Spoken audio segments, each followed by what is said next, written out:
अब करो। Hello friends, कैसे हैं आप सब लोग। आशा करता हूं कि आप सब लोग मस्त होंगे, खुश होंगे।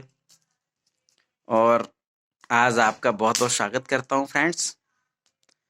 तो आज फ्रेंड्स हम लोग एक जिस टॉपिक पर चर्चा करने जा रहे हैं वो टॉपिक बहुत ही इंटरेस्टिंग है फ्रेंड्स, और उसका नाम है हिस्ट्री। इतिहास के बारे में हम डिस्कस करने जा रहे हैं। तो फ्रेंड्स, सबसे पहले हिस्ट्री, इतिहास को जो है हम इतिहास का मतलब है कि निश्चित रूप से ऐसा ही हुआ। और हिस्ट्री शब्द की उत्पत्ति हिस्टोरिया शब्द से हुई है, जिसका मतलब है कि जानना। और हिस्ट्री के जनक फ्रेंड्स हेरोडोटस को माना जाता है, जिन्होंने 5वीं शताब्दी ईसा पूर्व में हिस्टोरिका नाम की पुस्तक लिखी। और इस पुस्तक में उन्होंने भारत और फारस के संबंधों को, 5वीं शताब्दी ईसा पूर्व के संबंधों के बारे में लिखा है। तो फ्रेंड्स, हिस्ट्री को अध्ययन की सुविधा की दृष्टि से हम यहाँ दो भागों में बांट लेंगे। पहला भारतीय इतिहास, दूसरा विश्व इतिहास। भारतीय इतिहास में फ्रेंड्स फिर हम 3 भागों में बांट लेते हैं: प्राचीन भारत का इतिहास, मध्यकालीन भारत का इतिहास, आधुनिक भारत का इतिहास।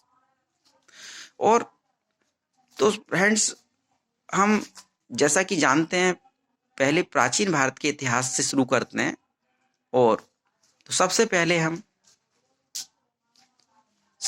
हम पाषाण काल में जाते हैं। पाषाण काल को 3 भागों में बांटा जाता है मोटा माटी: पुरापाषाण काल, मध्यपाषाण काल, नवपाषाण काल। उसके बाद फ्रेंड्स ताम्रपाषाण काल में जाते हैं, कैलकोलिथिक बोलते हैं इसे। और ताम्रपाषाण काल में क्या था कि उस समय तांबे और पत्थर के औजार एक साथ प्रयोग किए जा रहे थे मनुष्य द्वारा। इसके बाद फ्रेंड्स हम सिंधु घाटी सभ्यता आती है। सिंधु घाटी सभ्यता, जिसको Harappa civilisation, Indus valley civilisation आदि नामों से जाना जाता है।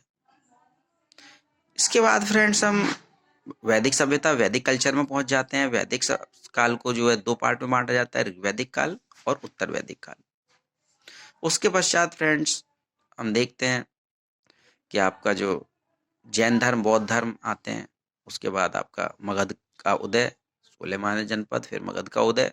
और मगध के बाद आपका देखते हैं कि मौर्य साम्राज्य, जिसके प्रमुख शासक चंद्रगुप्त मौर्य, जो कि चाणक्य की सहायता से सम्राट बनते हैं भारत के।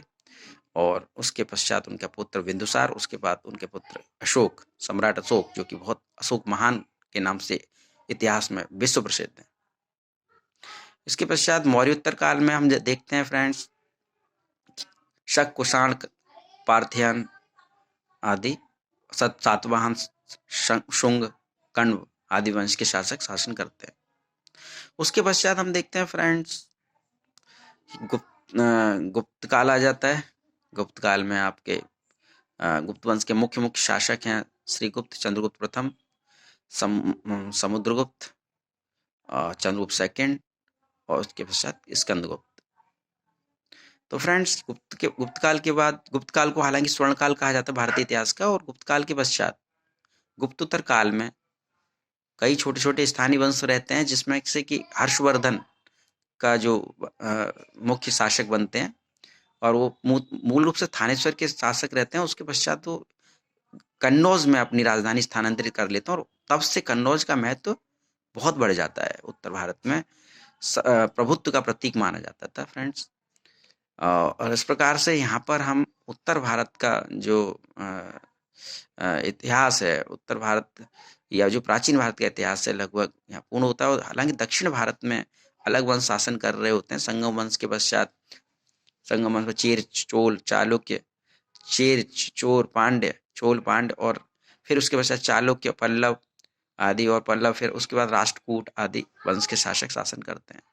हर्षवर्धन को नर्मदा के तट पर चालुक्य वंश का शासक पुलकेशिन सेकंड पराजित करता है और हर्षवर्धन के दक्षिण अभियान को रोक देता है।